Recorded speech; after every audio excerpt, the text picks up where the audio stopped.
Hey, welcome to What the Biz. Today we're exploring Facebook's recent ad updates and what they mean within the ecosystem of Andromeda.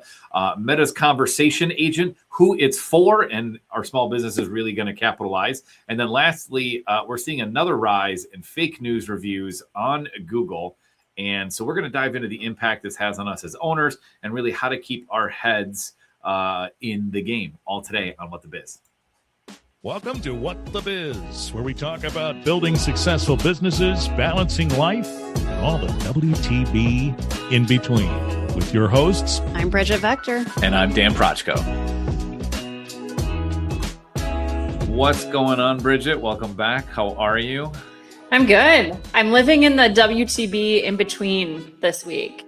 You know, when you have those weeks where you're so thankful that you have your own business and like you're not asking somebody else for like time off to like deal with things. It was one of those weeks that, you know, you got to be thankful for that flexibility and nice. Yeah, no, we've been spending a lot of time planning Jenny's 40th birthday. So my wife's 40th birthday is coming up. So we've been a lot of work set up for that. We've got people coming over. There's a whole theme.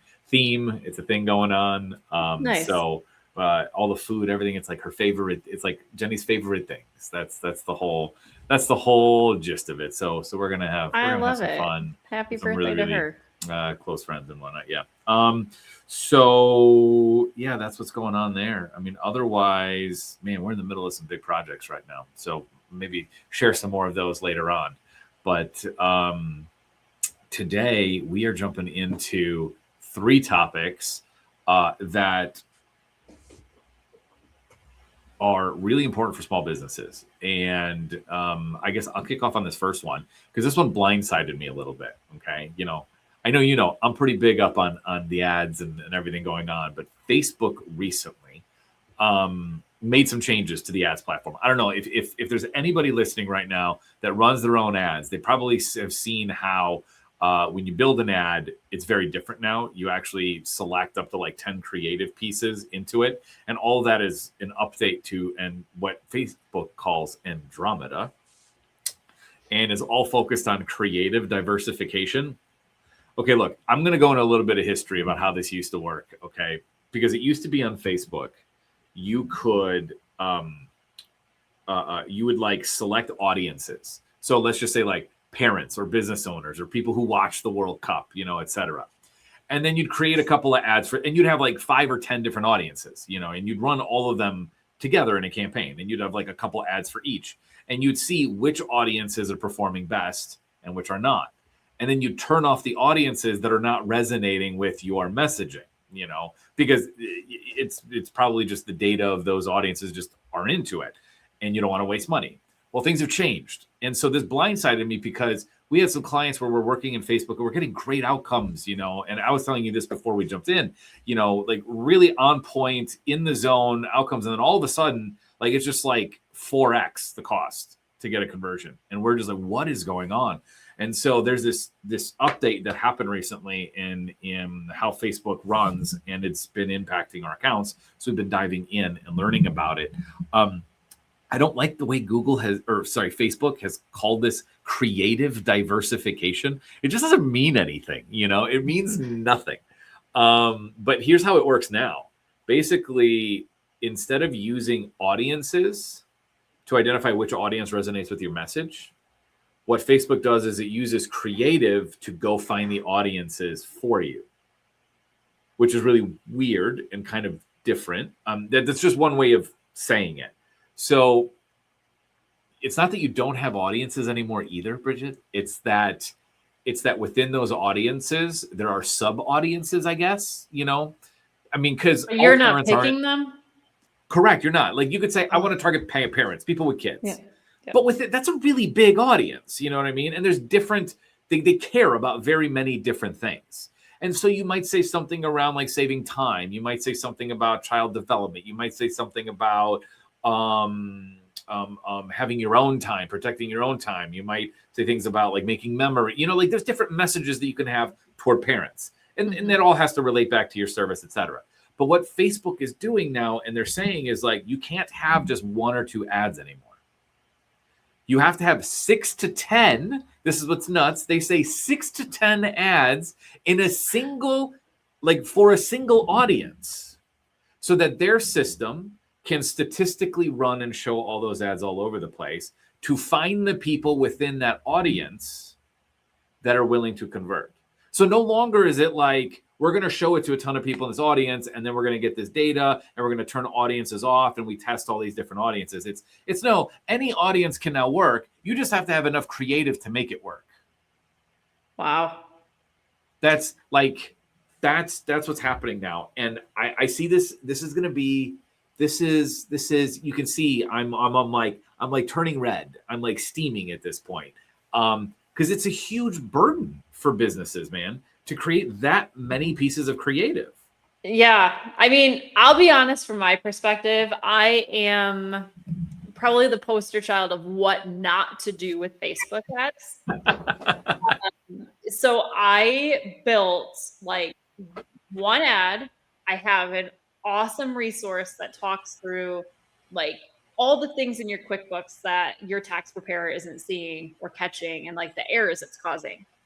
This ad has been turned on with the same copy, the same picture, the same everything, probably for a year now, to be honest. Like, it's just existed in the background. I have a very low budget set to it, but it's been working. Like, I'm getting 50 very decent leads every month, and it's been hands off for me. Like, I just have people coming into my world. They're on my email list, and at some point, if I want to engage with them, which I probably should be more than what I'm doing right now, they're there. They're in existence. So I'm listening to this going, that's going to break. And I have to think about it. And now for me to have to think about, when you said like 6 to 10, and I've read some of this since you like brought it up, where I'm like, holy cats. Like, I can't just go in and say, I'm looking for somebody that uses QuickBooks and they're a small business owner and I want them between these agents. Right. And like, maybe I'm getting old. Maybe that's what this is. Like, I don't think that's what this is. Yeah, I don't think that's what this is. I think it's like, don't ever turn that off is like number one. Is like, I think like it's more for like new campaigns and new elements that don't have all the signal. They don't work the same. And so if we have things that already exist that work, great, just don't change them. I don't know that it's going to work for you forever, at this point. And that's what I worry about, because I got my own elements where I did the same thing. I tested like 20 different audiences. I had, 10 different messages, et cetera, to see which generated the best leads from the audiences, et cetera. And I just turned everything else off. And I've got that one ad running. And I guess from what supposedly Facebook says, this is where testing comes in. And we'll talk about why that's tough for small businesses, but test whether this is true. But here's, so I sat down with a creative pro at Meta and was just like, hey, okay, so how are we supposed to use this? And here's what they told me is, one, you don't turn audiences on and off anymore. You have like your 3 or 4 audiences that you want to try and target. And then in each one, you're going to create more creative for each of them, like 6 to 10 in each one. Okay. And that you have to have all the different variations of an ad. So you have to have your static image ad, you have to have a carousel ad, and you have to have a vertical video ad. Like, you have to have all of those things so that Facebook can show it in all its locations. Okay. And it's not just 3. Like I mentioned 3, but you take that and you turn it into like 6 or 9, because each one should have different themes that they talk about to those audiences based on your product. So like, for me, like websites, if I wanted to get more website clients, one might be like the top mistakes people are making with websites, or how to get your website in AI, in AI, you do all these different things, but you do it for like all these audiences. You have all these different themes talking to them. And then beyond that, of making after all of that, you're supposed to switch out the worst performing ads every week. Wow. Yeah. So like, I'm hearing this and I'm like, one, do your testing. Okay. We have some clients where we're seeing some drop in performance. And so we're going to go in and test some of this stuff to see if this is really true. Okay. That this is how it works. I have some preliminary info that yes, if you have more variations of ads, like types, not necessarily messages, but types. So long as you have like your carousel, your image, and your video, the ad set or that audience you're targeting will perform way better. I have some preliminary info that is true. Okay. But what it means for businesses, like just think about like if I'm creating all of this, like I'm not good at video. Now I got to spend all this time figuring out how to make a 15, 30-second video. Then on top of that, I need different themes. So I need like 3 videos, if not more. Like, like this is where my head goes on this, the time. Yeah. And like having to change it out frequently, the time with that. Like I hear a couple of things. I will say there's one thing in here that I'm kind of excited about.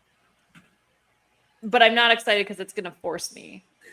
But it sounds like this is the opportunity to really dial in your messaging to a T. Yeah. Like it's forcing that hand, which should make the ads we're seeing even better.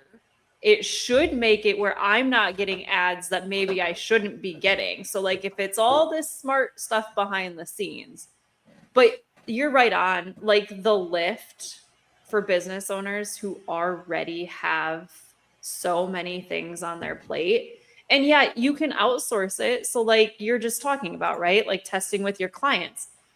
You still need though create it. It's not like you can go be the face and the creative for your clients. Like they still have to go do parts of it. Is this but maybe why, like I was mentioning, I think in one of our last episodes, one of my customers, they are doing so many vertical videos of just them in the field. I wonder if this is actually helping those ads because they've got the good hooks, they've got the good pieces. Maybe that's part of the plan. Like, that's not a bad connection to make of like people's attention span being shorter because of vertical video, that Facebook has built that into their algorithm in some way that it benefits those organizations that are constantly putting out something new. I think there might be something to that. I don't know that I have any data there. What I think more so is that Meta, like anybody else, is baking more and more AI into their platforms, and it's almost just like telling people, no, you need to use this so that you can make more. It's almost like, to me, it feels like they're justifying their own tools a little bit here rather than just let's just statistically find the best people for our ads and let the ads find them, or people find us, etc. So there's some of that. I think you're entirely right around, and I was going to go there as well, that it does force us to get better at our messaging, like come up with really solid, like really themes rather than just like slapdash, 50% off and like done. And that's it. It's just like, okay, great, but why you over anybody else that has whatever you have going on, and in a way that you're talking to exactly who, if it's going to be pulling that language out, you want to identify exactly who you're talking to. Yeah, this is interesting. I'm going to put it into the realm of cleaning businesses. One of our biggest, stables is that we have some clients where some of them focus on family.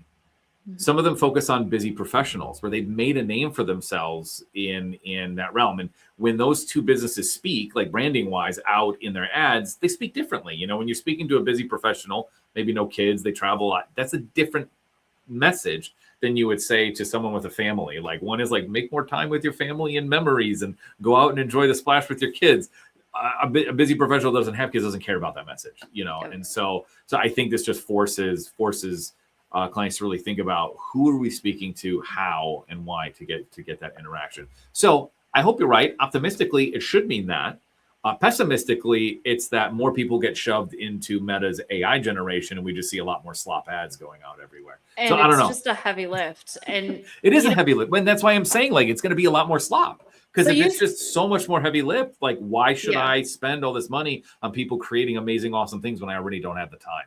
And if it won't necessarily even work in the way I want it to work. So when you mention that, like I picture giving Meta a product or service URL, a budget, and it's going to build the campaign. And I've read that Meta is moving towards that. What are they calling it? generative ad model. Like Gem is generative ad. Yeah. Ad generative. Yeah. Where like it literally is taking that information and a basic prompt you're giving it, and it's creating the entire campaign. And this is now open, from what I understand, to everybody. Yes. Yeah.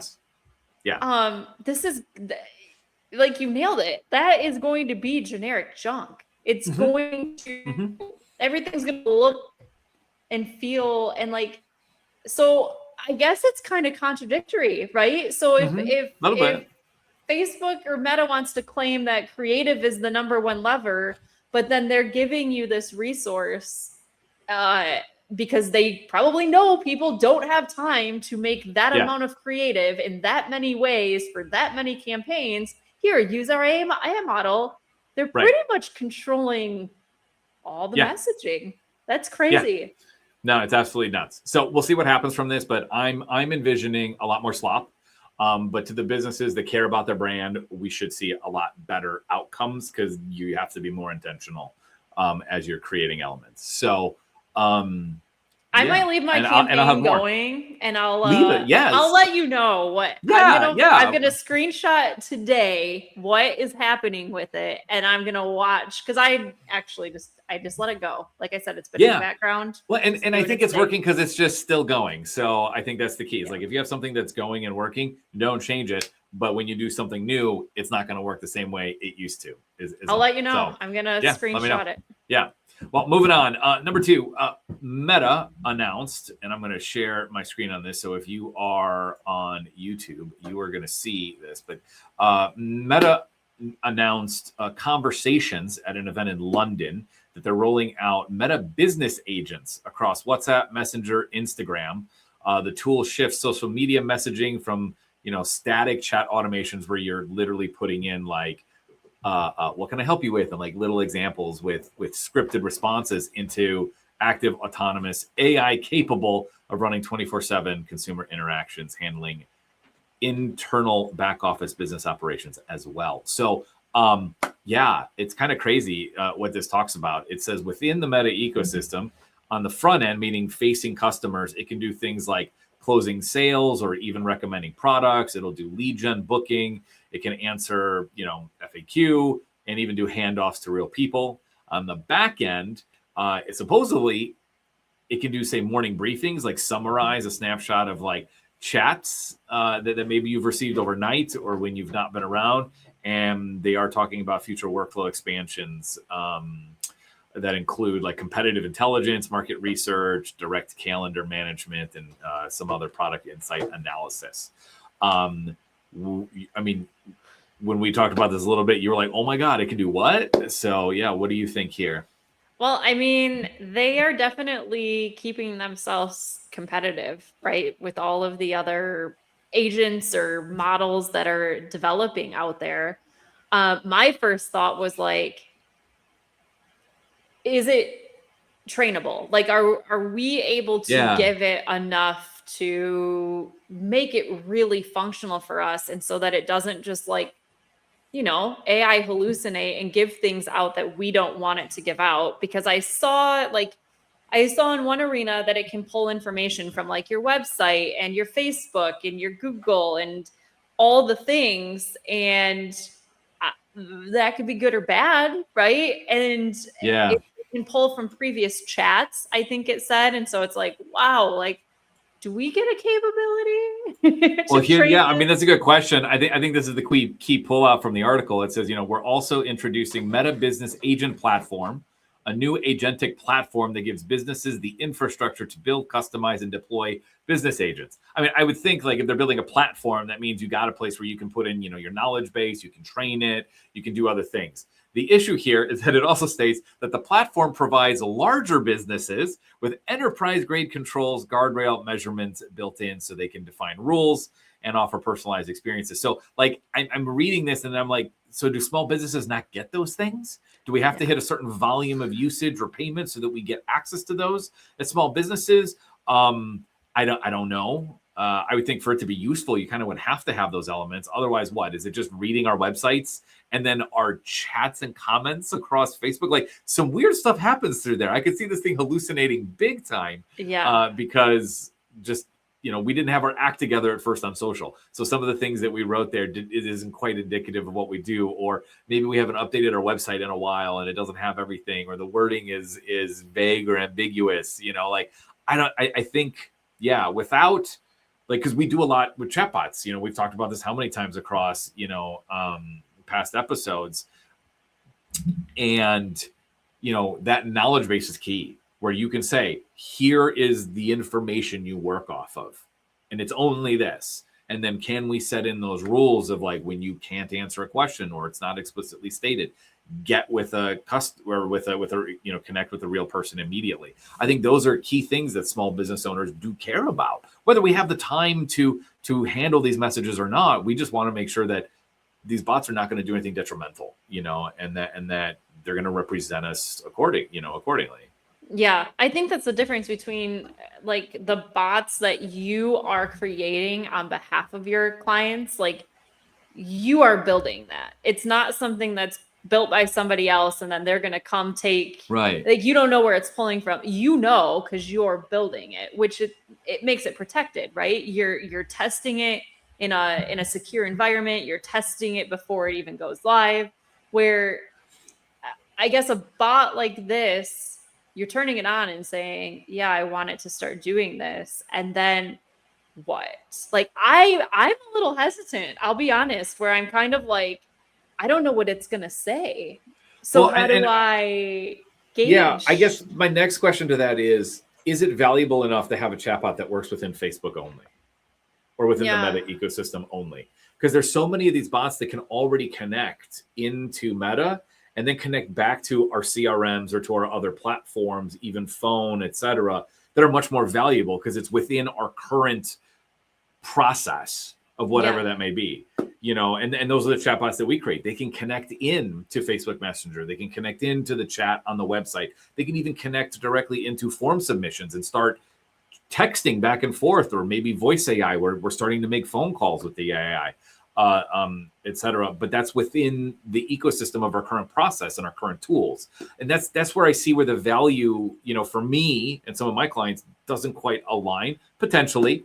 It is an application platform. So we've applied, we just haven't been accepted yet to play around with it yet. So I'm curious about that piece. But if it doesn't align with, like our current systems and processes, I don't know how valuable it is to most organizations. Yeah. And I would also question, so like the way that you're building your bots is in your like controlled environment, right? If you can train this one, then I can see it being valuable for some. Yeah, but you're still handing over into their world. Like I would have a lot of questions around like security in some ways. Sure. Yeah. What you're actually going to hand off into that. Yeah. Yeah. And that's why I'm curious about these guardrails, that it mentions for enterprise businesses or larger. And I'm just like, what does that mean? Like, you mean like, just because I'm small, I don't get all value. I don't get to control or have guidelines, or guardrails in for the AI for me. Yeah. I can see this for some of our clients or smaller clients where they're very heavy on their Facebook or Meta ecosystem usage, and they're not wanting or haven't yet implemented all of the automation elements that connect everything together, either because too small, it just doesn't make sense for them quite yet, or they don't want to. But this could work for something like that. I can also see it for creators, or if you are, say, a small lifestyle e-commerce brand of some kind, I have a feeling this is probably great for e-commerce and products on some level, where you can have, because you can already put in a Facebook catalog, and then this AI can go comb through that catalog, find products that relate to what people are chatting about, et cetera. I could also see this AI agent, and this is where some of this privacy comes in, because it's on the Meta platform. It can see potentially the user's history of engagement on Facebook. So when it chats with you, can it and does it mine that person's history of engagement on Facebook to inform how it speaks to you about your products and service to them about products and services. Probably. That's a bit creepy, but this goes into like this whole privacy piece of it's like, okay, so it knows that 6 weeks ago I was talking about I don't know, buying a new computer, and here I am now chatting with Dell on their Facebook page, and it knows I was talking about these XYZ needs, so it then brings all of that up to the forefront and recommends a device because of that. Maybe not mentioning all of that stuff, but recommends something and says it can do XYZ, which aligns with what I was talking about. And then makes you feel like that company knows you like crazy. Meanwhile, you trained it to know you. Right, but it really didn't. But didn't. Yeah. That's the piece. Yeah. You know, like, but if small businesses can get that kind of benefit, that's huge. If it acts in a way that isn't creepy, you know, and still leads toward valuable outcomes. I mean, because most businesses, you know, as long as a conversion, and I'm trying to be like careful here, because it's like, as long as a conversion that comes through is genuine, people purchase, and they feel like they were attended to and, you know, were seen, etc. I don't think anybody has an issue with AI or anything. Nobody cares. Okay. Mm-hmm.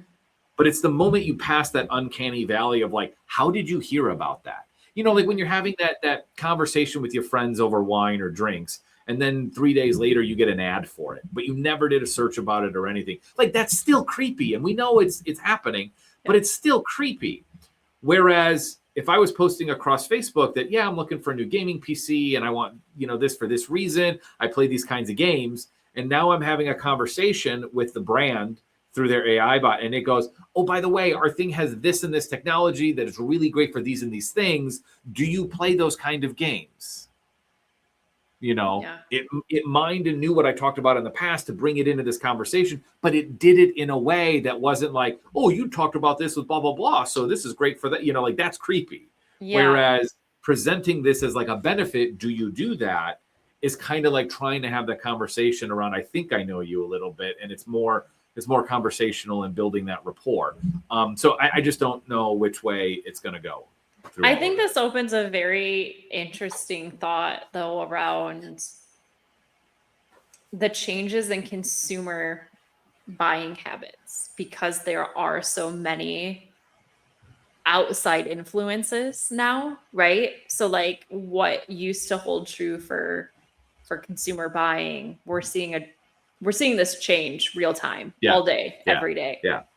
Because if you can be targeted based on your search and things you've talked about, or like if you've posted about it, right? And then a brand can use that, that's influencing heavily. But that's how Google search ads work, to be honest. Correct. Yeah, I mean, all the analytics, like Google gave us Google Analytics. It's on everybody's website. Google gets signals from that and creates these audiences of understanding our intent based on our searches. And then it presents us ads that follow us here and there based on the things it knows about us. Now, it's not so unique as like Bridget. I know you were searching this. So Bridget, here's blah, blah, blah, Bridget. And it says Bridget and all of this stuff. So it doesn't go that deep per se.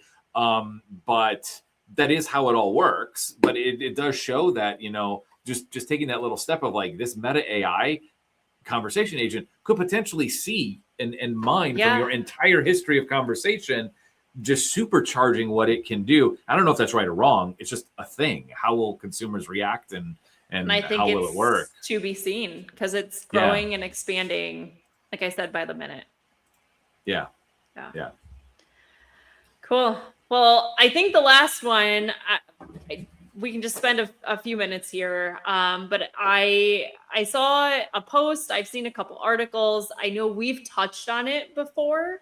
But I think it's a super important topic. So we were just talking about Google and analytics and, you know, how Google does influence businesses. It influences buyers. And one way it does that is through Google reviews.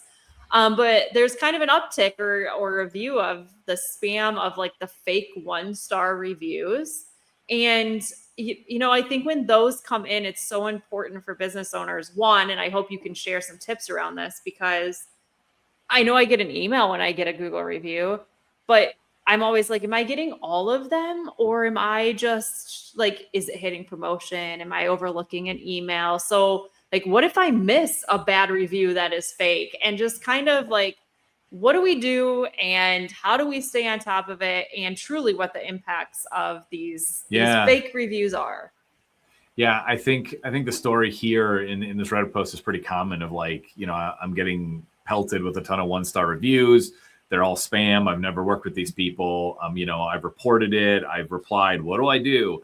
I mean, for me, the key thing to know is you're not doing anything wrong. Okay. You're a business owner. You're still doing things right. Keep going. It's tough to see this stuff happen because it takes your time. It takes your attention. And it sucks. It totally sucks that Google hasn't found a way to solve this issue. I have had conversations with them about this, over the years. And while they say they're putting in, machine learning, et cetera, to identify the malicious, obviously they're all getting through. It's actually even more common that businesses are going out, believe it or not, to maybe not Fiverr per se, but to places to hire bands of people to go post and bomb competitors with negative reviews. And I hope every one of them get caught because it's horrible. If they do get caught, they'll get banned from Google for life. That's in Google's policy and everything. But so keep your head up. We had a client who has been a target of that, and it's difficult. Google does step in and will step in. But what you can do, there's really 2 basic things you can do. Well, okay, let's put it at 3. The first is you want to report the review. There's like a spam icon on all reviews where you can click and report it. The other thing you want to do is you want to reply on every review, not just the negative ones. You should be replying on every review. And there's SEO reasons for that and local SEO reasons for that. And I know we've talked about them in past episodes, but I'll share a couple of reasons why. You want to do it on negative reviews because you want to give the context to any visitor that comes and reads your reviews. So if you have like 10 1-star reviews and they're the most recent, if every single one of them you're saying, hey, I have no record of you as a customer, but if you feel otherwise, please contact us. We're happy to resolve. It shows that you care. But it also then gives that context of like, there's obviously something wrong if there's 10 1-star reviews and every single one, the business owner saying, we have no record of you as a customer, like you're on top of it. They see you as being aware by replying back to all of those. So that's the really big reason to reply back on negative reviews. The reason that you reply back on positive reviews or even middling reviews is that even a positive review is missing some information. So maybe somebody forgot to say where they're located, where your like where you offered your services or, et cetera. If you're a service business, that's huge. Having someone state where they're at and received your services helps Google pinpoint where they should show your business in the future when searches are made. So if there are neighborhoods or cities, if you're in a metropolitan area and you cover, neighborhoods or suburbs, you want to make sure those are mentioned. If the client didn't mention the service that they received, you should reply stating what service that you gave. If the client didn't mention what their pain point was, you should be replying saying, hey, so glad we were able to solve the XYZ problem you were having, and then the solution with ABC solution, like that's what your reply should all have, as well as where they're at. You don't want to dox someone and put their address, but like happy to come out to your place in blank neighborhood to help you with XYZ with our ABC solution. Like those are solid reviews and replies. So it's really important to be on top of all of it in that way. But in terms of negative reviews and getting bombed, there's only a few things, and that's reporting them and making sure you put your reply down. You can then reach out to support and ask for some extra help with Google. But those are the things and then the third piece, because I said there were 3, the third is then earn more reviews from legitimate customers.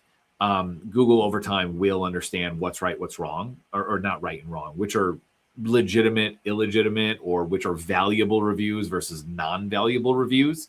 Because as a user of Google, you can go through and I think you can even state, was this review helpful? You can say all of these, these things on our devices, but though I might be confusing that with Facebook. But anyway, getting more reviews.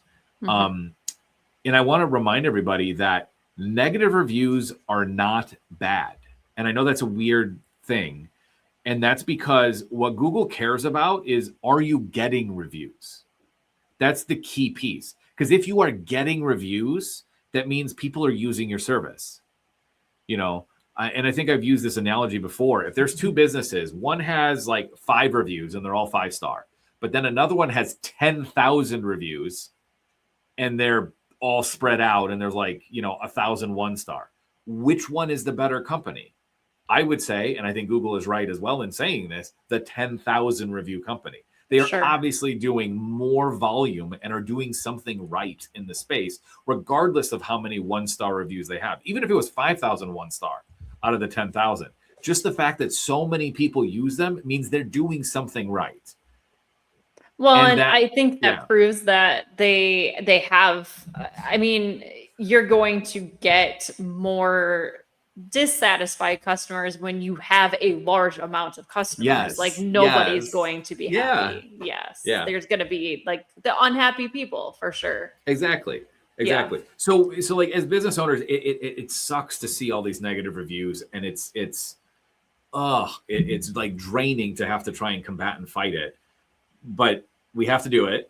Mm-hmm. And just note that by having all these reviews, you're being seen as someone who has more business. And Google will figure it out. So yeah, those are my input. I guess I'm curious why Google doesn't have, knowing that this is a problem, right?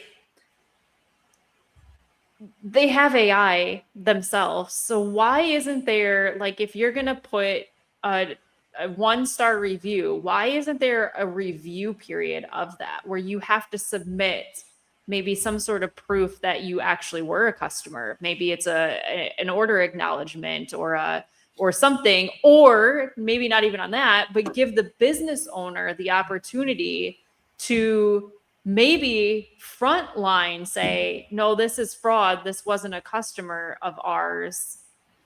You know what I mean? And if Google can't definitively prove, then it gets posted and then you deal with it like we're talking about dealing with it now.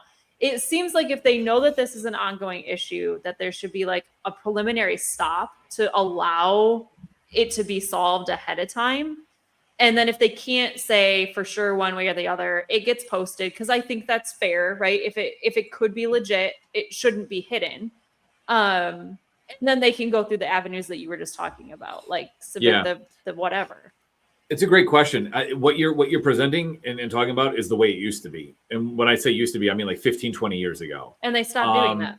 And they stopped. And the reason for it is that it's heavy human intention or heavy human lifting is required at that point. AI, even today, isn't at that point where if I, as a human, submit evidence, etc., does it know that it's real evidence or not real evidence? Sure.